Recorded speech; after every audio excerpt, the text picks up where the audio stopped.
معزز سامعین کرام، آپ سن رہے ہیں دیار اردو چینل پر داستان امیر حمزہ، سب ہیڈنگ حضرت آدم اور امیر حمزہ۔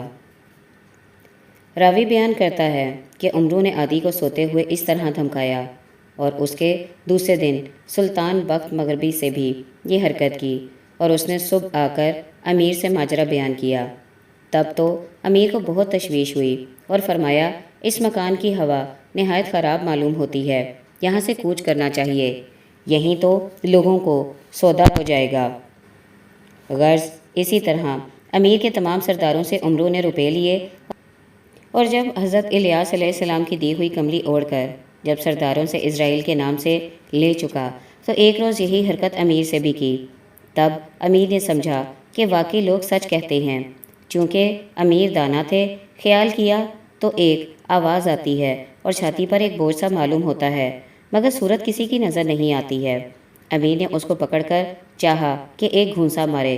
عمرو نے کہا کہ او عرب، سمجھ کر ایسا نہ ہو کہ میرے چوٹ لگے۔ امیر نے آواز سنتے ہی یہ سمجھ لیا کہ وہاں عمرو مینار پر گیا تھا کہ اس کی روح ہے کسی کے جسم میں دوڑ آئی ہے۔ عمرو کو یاد کر کے بے اختیار رویا۔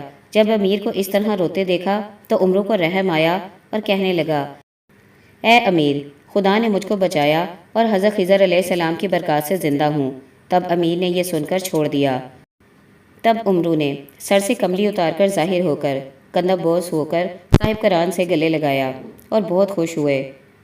اسی دم بہت سے سرداروں کو خبر ہوئی تو اس نے آ کر عمرو سے ملاقات کی اور عمرو کو سلامتی کی، نظر خدا کی جناب میں کی۔ اگلے روز عمرو کے آنے سے لشکر میں جشن رہا۔ دوسرے روز کوچ کر کے کوہ سرندیب کی طرف روانہ ہوئے اور لشکر عمان کوہ میں جا کر اترا۔ تمام ہندوستان میں یہ خبر ہوئی کہ شاہ کشور کا داماد حمزہ خسرو ہندوستان سے لڑنے آیا ہے۔ راوی لکھتا ہے کہ جن ایام میں وہ وہاں پہنچا تو وہ سردیوں کا موسم تھا، جن دنوں حضرت آدم کی توبہ قبول ہوئی تھی۔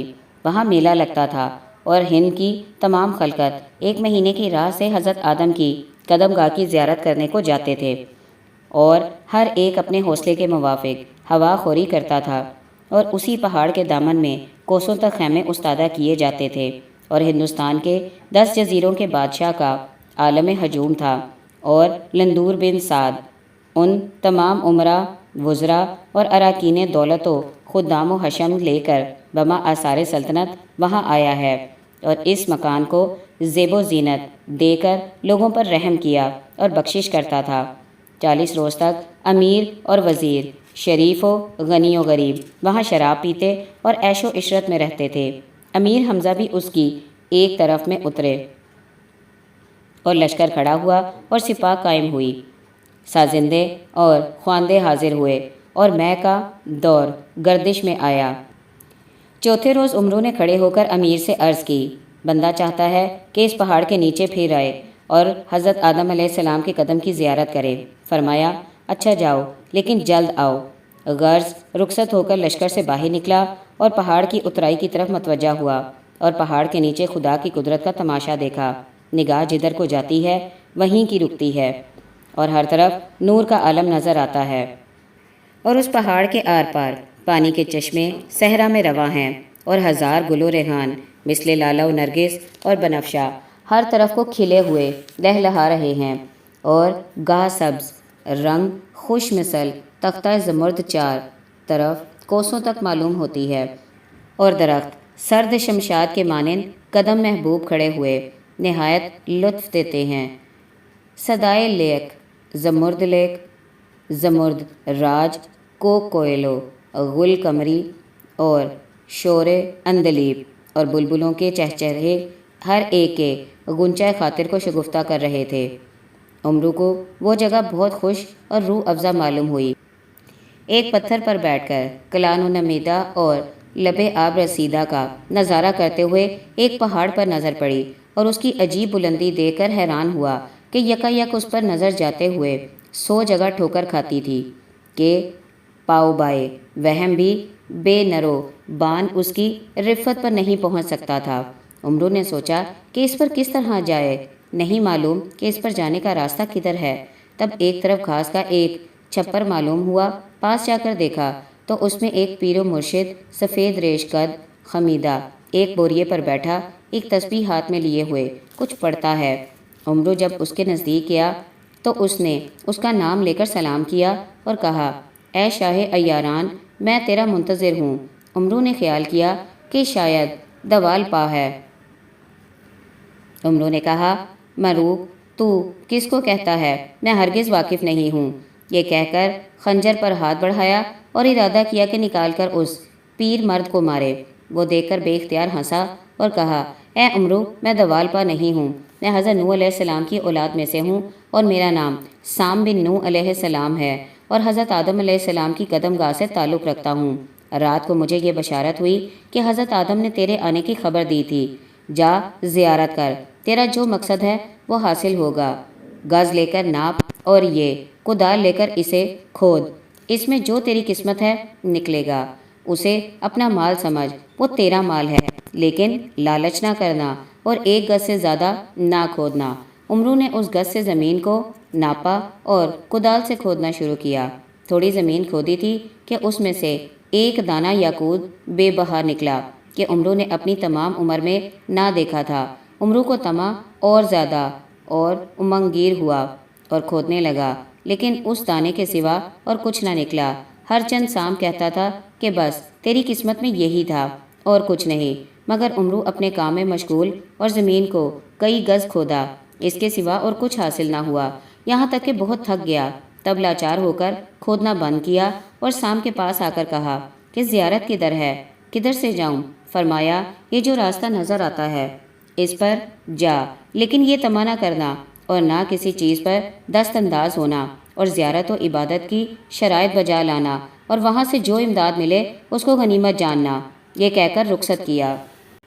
عمرو نے اس رات سے پہاڑ پر جا کر دیکھا تو عجیب طرح کا عالم ہے کہ ہر طرف پانی کے چشمے رواں ہیں اور پتھر کا ایک طاق بنا ہوا ہے جس میں ان چشموں کا پانی چاروں طرف سے آ کر داخل ہو کر ایک حوض میں بھرتا ہے اور اس کے بدروؤں کے ذریعے پھر باہر جا کر نیچے گرتا ہے اور سبزہ زار میں پھیلتا ہے، اور اس سبزے میں ایک سفید پتھر حضرت آدم علیہ السلام کی قدم گاہ ہے، اور قدم کے گرد اس مکان میں لالو یاقوت اور الماس و فیروزہ اور زمرد اور ارید کا چاروں طرف ڈھیر لگا ہے۔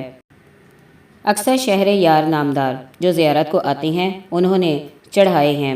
عمرو کسی چیز پر التفات نہ کیا، بے خبر چپکے سے اپنی عیاری کی چادر کو بچھا کر جہاں تک مقدور چلنے کا تھا اس میں جواہرات باندھے اور اٹھا کر لے چلا، اور جی میں کہا، بزرگ جمر تجھ کو کہتے تھے کہ تو سراندیپ میں حضرت آدم کی قدم گاہ پر نظر پائے گا، بس جواہرات سے بہتر کوئی چیز نہیں۔ جو اس کے دروازے پر پہنچا تو دروازہ غائب ہو گیا اور کسی طرف جانے کا راستہ نہیں۔ حیران ہو کر پھر اور جواہرات جہاں سے اٹھائے تھے وہیں ڈال دیے، پھر دیکھا تو دروازہ بما کلا غائب ہے۔ کہا، یہ خوب معاملہ ہے کہ جواہرات کے لالچ سے کلا بھی کھو دیا۔ اس مرتبہ عمرو نے پھر ان جواہرات کو ڈالا تو کلا اور دروازہ معلوم ہونے لگا۔ اس حرکت سے اپنے دل میں نہایت نادم ہوا اور وضو کر کے نماز پڑھی اور رونے لگا۔ اسی حالت گریہ میں نیند آئی تو دیکھا کئی ایک بزرگ نورانی صورت میں کھڑے ہیں۔ ان میں سے ایک نے عمرو کے سر پر ہاتھ پھیرا اور کہا، میں نے تجھے اپنا نظر زدہ کیا ہے، یہ جامہ لے اور پہن لے، ہر بلا سے محفوظ رہے گا۔ اس کو دیو جامہ کہتے ہیں، اور اس میں جو زنبیل ہے اس میں جو ڈالے گا وہ غائب ہو جائے گا، اور جو طلب کرے گا پائے گا۔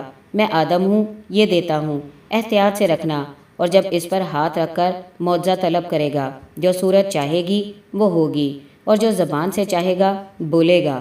ایک اور بزرگ کھڑے تھے تو انہوں نے ایک نام عمرو کو دیا اور یہ اسم اعظم پڑھایا کہ جس پر تیرا جی چاہے اس جام میں پانی بھر کر یہ اسم اعظم پڑھنا اور اس کے اوپر ڈالنا، جو شکل کہے گا وہ ہو جائے گی۔ میں اسحاق نبی ہوں، میں نے تجھے اپنا نظر کردہ کیا۔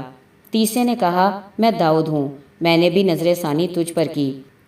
یہ بہارا اور دو تارا لے کر بجا، علم موسیقی میں کوئی تیرے برابر نہ ہوگا اور نہ دوڑ میں تھکے گا۔ سکندر نے اپنا آئینہ دیا اور کہا، اس میں یہ لطف ہے کہ تجھے جو کچھ دریافت کرنا ہوگا اس میں دیکھنے سے معلوم ہو جائے گا۔ اس کے بعد ایک تخت ہوائی آسمان سے یکا یک پیدا ہوا اور آواز آئی کہ اے عمرو ہم سے مانگ۔ عمرو نے ان سب سے پوچھا کہ آپ کون ہیں اور کہاں سے تشریف لائے ہیں؟ انہوں نے کہا یہ پیغمبر آخر الزماں ہیں۔ کہا بندہ اب یہ مانگتا ہے کہ بندہ جب تک اپنے سے 3 مرتبہ موت نہ مانگے نہ مرے۔ صد آئی کہ ہم نے قبول کیا۔ عمرو اسی خوشی سے جاگ اٹھا، دیکھا تو وہ اسباب دھرا ہے۔ معلوم کیا کہ تو نے نظر مانی کہ جناب میں سجدہ شکر ادا کیا۔ برکات کو لے کر پہاڑ سے نیچے اترا اور سام کے پاس آیا تو اس نے عمرو کو گلے سے لگایا اور اس کے نظر پانے کی مبارکباد دی اور کہا کہ اب جا کر امیر کو بھیج دیجئے کہ انہیں بھی نظر ہوگی۔ عمرو وہاں سے رخصت ہو کر چلا، لیکن تھوڑی دور گیا تو جی میں خیال کر کے زمین پر دونوں ہاتھ رکھ کر معجزہ طلب کیا اور کہا یا دادا آدم میری صورت ایسی بنے کہ قد لمبا اور رنگ کالا ہو۔ کہنے کے ساتھ ہی ویسا ہو گیا، ایک ہوا پھر گئی۔ عمرو نے آئینہ دیکھا تو عجیب طرح کی صورت ہو گئی، دیکھ کر ڈر گیا ایسا نہ ہو کہ کہیں صورت ایسی رہ جائے۔ پھر معجزہ طلب کیا کہ میں اصلی صورت میں ہی بن جاؤں۔ جب اصلی صورت دیکھی تو یقین کیا کہ تو نے نظر پائی۔